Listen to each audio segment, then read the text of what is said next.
जिसने अपनी ही माता का शीश काट दिया, जिसने पूरी पृथ्वी से 21 बार क्षत्रियों का संहार किया धर्म की रक्षा के लिए, जो भगवान विष्णु के दशावतारों में से एक है। इन्हीं ने तैयार किए भीष्म पितामह, कर्ण और द्रोणाचार्य जैसे महायोद्धा। महाभारत के रणभूमि में जिनकी शिक्षा की गूंज थी, आज वे तप में लीन हैं और प्रतीक्षा कर रहे हैं उस अंतिम युद्ध की घड़ी की, जब समय उन्हें पुकारेगा और वे उठेंगे भगवान कल्कि को युद्ध कला सिखाने।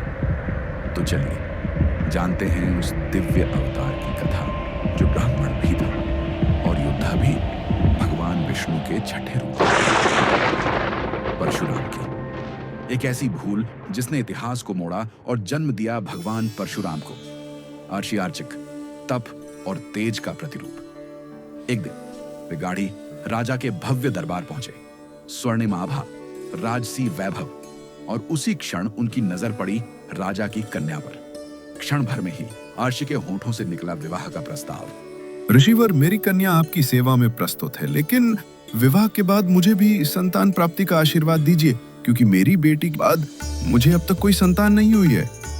ऋषि सहमत हुए। 2 चरु यज्ञ प्रसाद बनाए, एक सत्यवती के लिए ब्राह्मण गुण वाला है, एक रानी के लिए क्षत्रिय गुण वाला है। लेकिन रानी को शंका हुई कि ऋषि ने सत्यवती को श्रेष्ठ प्रसाद दिया होगा। उसने दोनों प्रसाद बदल दिए। अब सत्यवती ने क्षत्रिय गुण वाला प्रसाद ग्रहण किया और रानी ने ब्राह्मण गुण वाला। जब ऋषि ऋचिक को यह पता चला, वे बोले, अब यह विधि का विधान है। सत्यवती के गर्भ से क्षत्रिय तेजस्वी पुत्र जन्म लेगा। सत्यवती ने विनती की, स्वामी, हम तो वनवासी जीवन जिएंगे, यह अनिष्ट होगा। ऋषि ने तब से गर्भ को शुद्ध किया। अब तुम्हारा पुत्र ब्राह्मण होगा, लेकिन तुम्हारा पोता क्षत्रिय होगा। और फिर जन्मे सत्यवती से जमदग्नि और रानी से विश्वामित्र। त्रेता युग का उदय हो चुका था, सत्ययुग बीत चुका था। वो युग जहां धर्म स्थिर था, जहां ब्रह्मा, विष्णु और महेश की मर्यादाएं पृथ्वी पर भी दिखाई देती थी। लेकिन जैसे ही त्रेता का सूरज उगा, उसके साथ सत्ता का अंधकार भी फैलने लगा। वे अब धर्म के रक्षक नहीं थे, बल्कि स्वयं धर्म के सबसे बड़े शत्रु बन चुके थे। और तब महर्षियों और ब्रह्मर्षियों ने सभी देवताओं की सभा बुलाई। सप्तर्षियों ने साक्षात ब्रह्मा से प्रार्थना की, हे सृष्टिकर्ता, अब धर्म को बचाने के लिए पालनकर्ता को अवतरित होना होगा। ब्रह्मा ने यह निवेदन भगवान विष्णु तक पहुंचाया और वहीं स्वयं विष्णु ने यह निर्णय लिया कि वे इस बार जन्म लेंगे एक महान तपस्वी महर्षि जमदग्नि के घर।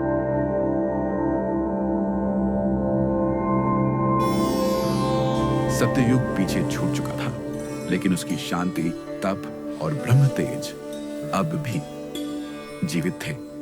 कुछ एक आश्रमों में, कुछ एक ऋषियों के हृदय में।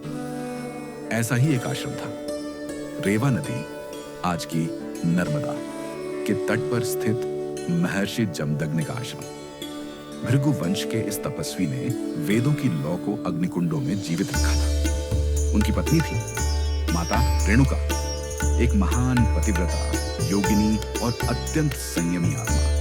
कहा जाता है कि वे बहते जल में भी अपने चित्त की स्थिरता से कुंभ भर सकती थी, बिना एक बूंद गिराए।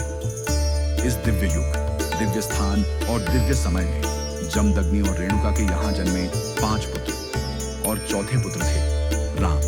जहाँ एक ओर वेदों, उपनिषदों और ब्रह्म विद्या में वे पारंगत हो रहे थे, वहीं दूसरी ओर उनकी रुचि धनुष, गदा, तलवार और युद्ध कला में भी अद्वितीय थी। उनकी माता क्षत्रिय कुल से थी और पिता ब्रह्मर्षि। यह संगम ही उन्हें ब्रह्मतेज और क्षात्र बल का दुर्लभ समन्वय बना रहा था। लेकिन यह अभ्यास उनकी आत्मा किसी और ही स्तर की तैयारी में थी। यही कारण था कि एक दिन उन्होंने हिमालय की ओर प्रस्थान किया। ओम नमः शिवाय, ओम नमः शिवाय, ओम नमः शिवाय, ओम नमः शिवाय। गंगा तेज जटाओं में बहे, कण कण में तेरा वास रहे। भस्म लगा के जो नाचे तू, उस तांडव में ब्रह्मांड डरे। भोले भोले हर हर बोले, शिवा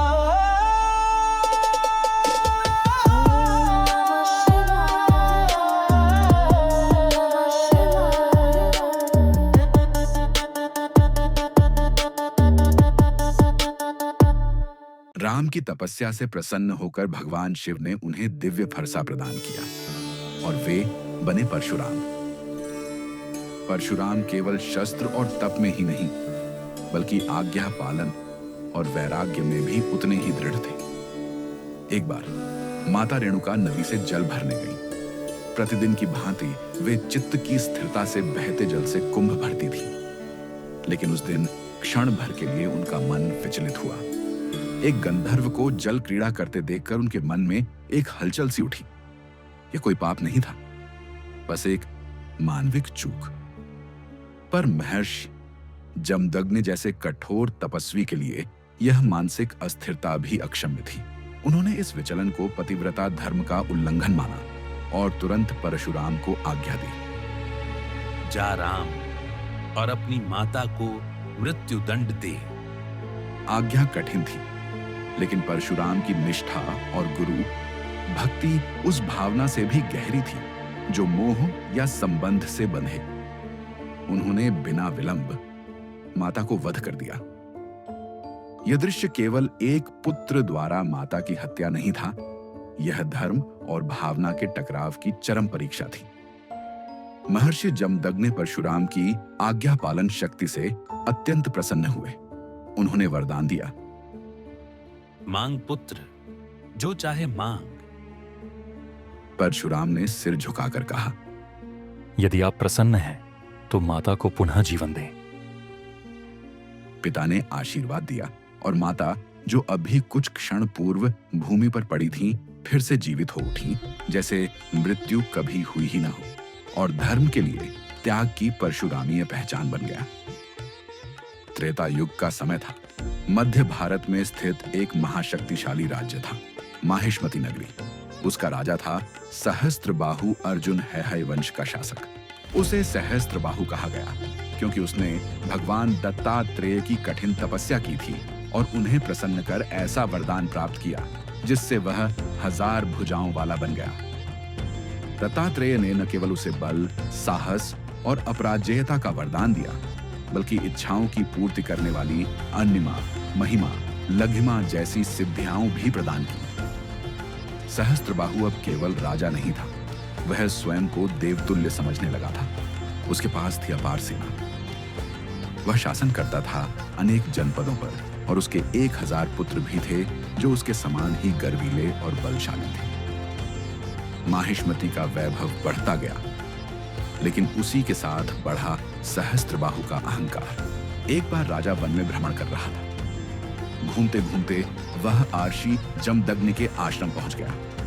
आर्षि ने जैसे ही राजा को देखा, उन्हें पहचानते ही आदर पूर्वक स्वागत किया, क्योंकि उनके लिए अतिथि भगवान का स्वरूप होता है। राशि ने राजा को श्रेष्ठ आसन पर बैठाया, शुद्ध और स्वादिष्ट भोजन परोसा, यहां तक कि राजसी भेंट तक अर्पित की। राजा यह सब देखकर चकित रह गया। एक आश्रम में इतना आतिथ्य, इतनी संपन्नता। उसके मन में जिज्ञासा जागी। उसने आश्चर्य से पूछा, हे आर्षिवर, यह सब कैसे संभव है? आप तो वनवासी हैं, फिर भी ऐसा ऐश्वर्य? महर्षि मुस्कुराए और उत्तर दिया, ये सब संभव हुआ है कामधेनु की कृपा से। ये दिव्य गाय हर यज्ञ, तप और आवश्यकता के लिए इच्छित वस्तुएं प्रदान करती है। ये धर्म की साधना का आधार है। सहस्त्रबाहु का मन डगमगाया। अहंकार के भीतर लालच का अंकुर फूट पड़ा। उसने कहा, ऐसी गाय तो किसी तपस्वी के पास नहीं, बल्कि राजा के महल में होनी चाहिए। महर्षि ने शांत स्वर में मना किया, किंतु सहस्त्रबाहु ने उनका अपमान किया और जबरन कामधेनु को हाँक ले जाने का प्रयास किया। जब यह बात परशुराम को झांत हुई तो उनका रक्त उबाल मारने लगा। उन्होंने तुरंत फरसा उठाया और उसी वन में पहुंचे जहां सहस्त्रबाहु अभी भी ठहरा हुआ था। वहीं उसी भूमि पर परशुराम ने उसका सामना किया। 1000 भुजाओं वाला अहंकारी राजा एक ब्राह्मण पुत्र के धर्म के आगे ढेर हो गया। पर कहानी यहीं समाप्त नहीं हुई। कुछ समय बाद जब परशुराम तप में लीन थे, सहस्त्रबाहु के 1000 पुत्रों ने मिलकर महर्षि जमदग्नि की हत्या की। उन्होंने उनके 21 टुकड़े कर डाले और पिता के वध का प्रतिशोध एक निर्दोष ब्राह्मण की हत्या से लिया। जब परशुराम आश्रम लौटे और अपने पिता का रक्त रंजित शरीर देखा तो उनके भीतर अब केवल दुख नहीं था कि शुद्ध धर्म अग्नि धधक उठी। उन्होंने पृथ्वी की ओर देखा और प्रतिज्ञा ली। मैं संकल्प करता हूँ, जब तक यह पृथ्वी धर्म के योग्य न बन जाए, मैं 21 बार क्षत्रियों का संहार करूंगा। उन्होंने फरसा उठाया और अकेले निकल पड़े। पूरे भारतवर्ष में उन्होंने संपूर्ण भारतवर्ष में युद्ध किया। जिधर भी अधर्मी क्षत्रिय दिखाई दिए, जिन्होंने धर्म की मर्यादा का उल्लंघन किया था, वहां उन्होंने न्याय का संहारक बनकर अधर्म को मिटा डाला। उन्होंने एक एक करके 21 बार पृथ्वी से क्षत्रिय वंशों का उन्मूलन किया। यह केवल विनाश नहीं था, यह संतुलन की पुनः स्थापना थी। परशुराम चाहते थे कि इस पृथ्वी पर फिर से वही व्यवस्था लौटे जहां राजा धर्मपालक हो और ब्राह्मण ज्ञान रक्षक। उनका उद्देश्य था एक शुद्ध समाज की स्थापना। और जब उनका कार्य पूर्ण हुआ, जब 21 बार धर्म और अधर्म के बीच की रेखा फिर से खिंच चुकी थी, तो उन्होंने युद्ध छोड़ दिया। परशुराम ने तब 21 महायज्ञ किए, हर यज्ञ उसी भूमि पर जहां रक्त गिरा था। उन्होंने भूमि, धन और सारे अधिकार महर्षि कश्यप को समर्पित किए।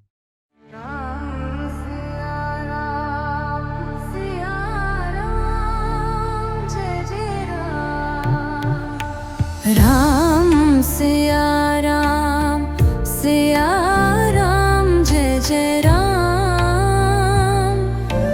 राम सिया राम, जय जय राम।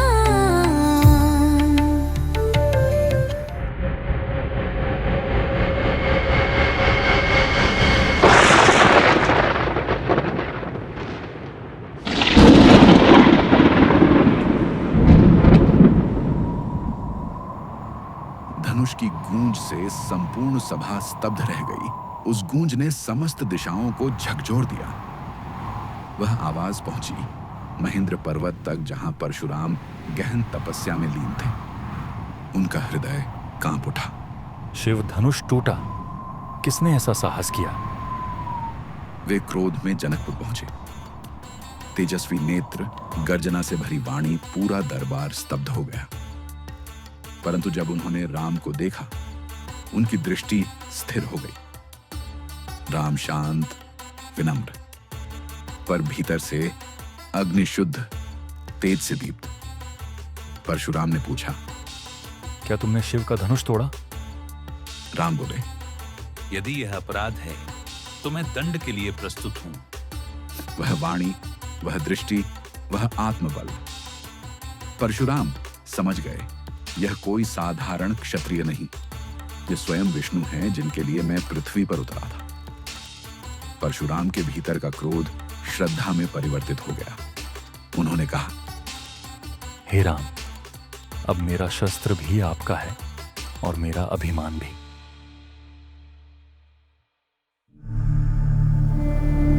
कैलाश पर्वत का मौन, श्वेत हिमवर्षा के साथ बहती शीतल निर्मल वायु। द्वार पर हाथ में गदा थामे, नेत्रों में अडिग दृढ़ता लिए गणेश पहरे में खड़े हैं। दूर बर्फीले मार्ग की धुंध में एक तपस्वी योद्धा आकृति धीरे धीरे स्पष्ट होती हुई दिखाई दे रही है। कंधे पर धनुष, हाथ में फरसा और हर कदम के साथ गूंजती गर्जना, मानो स्वयं पर्वत को चुनौती दे रही हो।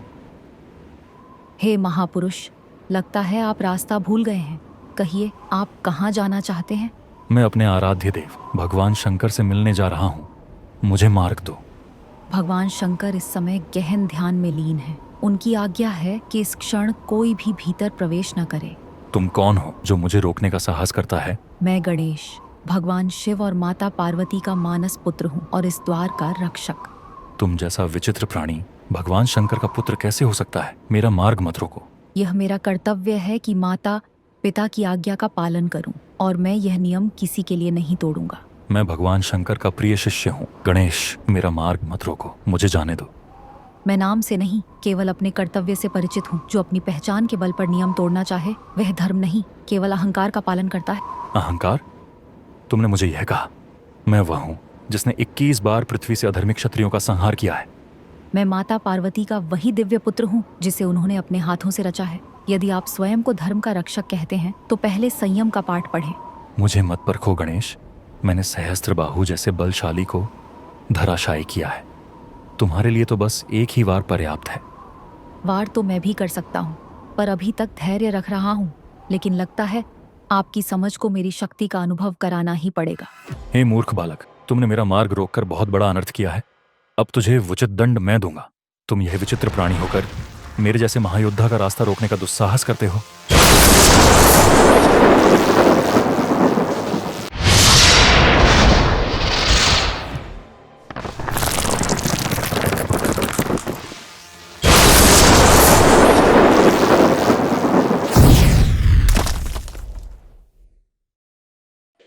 परशुराम, गणेश, यह मेरी ही लीला थी। आज से गणेश एक दंत खिलाएंगे और यह टूटा हुआ दंत भविष्य में महान कार्य करेगा।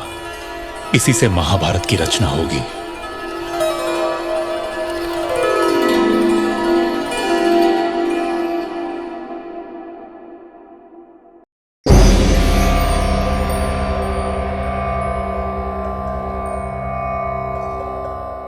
द्वापर युग आरंभ हो चुका था। काल धीरे धीरे उस महायुद्ध की ओर बढ़ रहा था जिसे इतिहास ने महाभारत के नाम से जाना। यह वह युग था जब धर्म और अधर्म की रेखाएं धुंधली पड़ चुकी थी। क्षत्रिय वंशों में नया रक्त था, लेकिन दिशा नहीं थी। महर्षि परशुराम ने स्वयं युद्ध भूमि से अलग रहकर इस बार युग को दिशा देने का निश्चय किया। उन्होंने अपने भीतर संचित अपार अस्त्र विद्या को उन योग्य पात्रों को सौंपने का निर्णय लिया जो धर्म और अधर्म की लड़ाई में निर्णायक भूमिका निभा सकते थे। उनके प्रथम महान शिष्य बने गंगापुत्र देवव्रत, जिन्हें बाद में संसार ने भीष्म पितामह के नाम से जाना। परशुराम ने उन्हें केवल शस्त्र चलाना नहीं सिखाया, उन्होंने उन्हें धर्म, त्याग और आत्म संयम का सार भी दिया। भीष्म की महान प्रतिज्ञा, उनका जीवन व्रत, ये सब कहीं ना कहीं परशुराम के ही तप और दृष्टि का परिणाम थे। इसी युग में एक और युवक आया, कर्ण।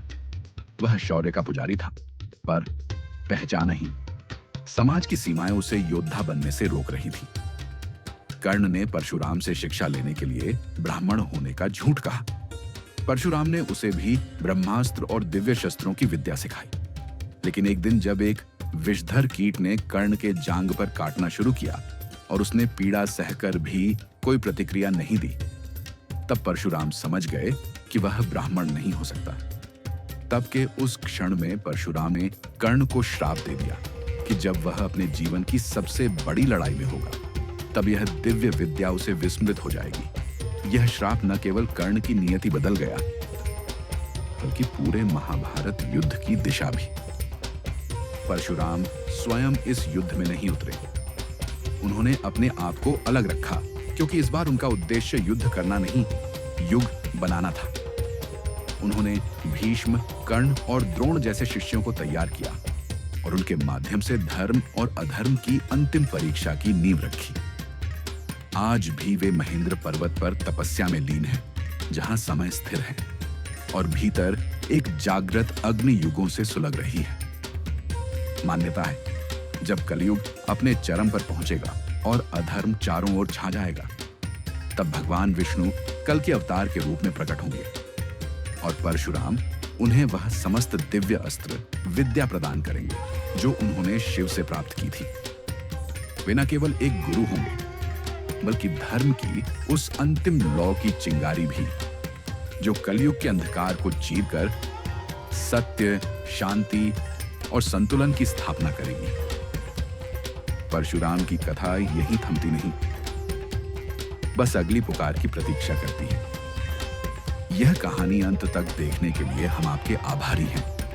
हमें जरूर बताएं आपको कौन सा हिस्सा सबसे अच्छा लगा और हमारे चैनल को सब्सक्राइब करें ताकि आगे आने वाली ऐसी ही रोचक कहानियां आप तक पहुंचती रहें।